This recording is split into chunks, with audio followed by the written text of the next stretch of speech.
Hello guys, একটা অনুষ্ঠানে বাড়িতে গিয়েছিলাম, ঠিক আছে। বাউরপুকুর বলে গ্রামটা, সেখানে সন্তোষী মায়ের পুজো উপলক্ষে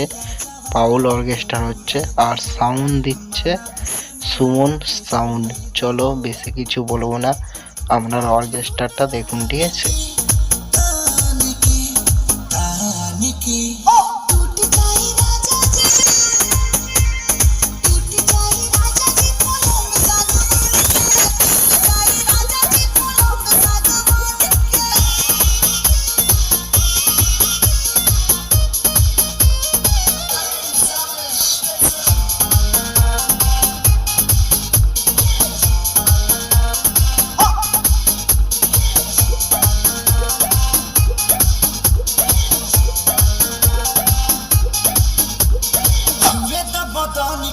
देखो न कटन की चादर बिछा दी हमी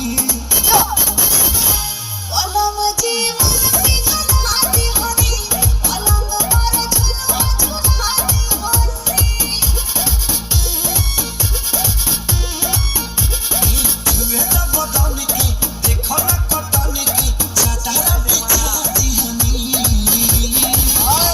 पलम जीवन की झलमाती हनी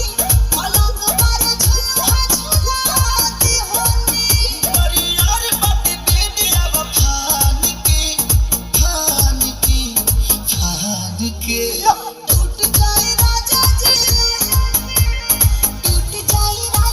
पलंग सागवान के टूट जाए राजा जी पलंग सागवान के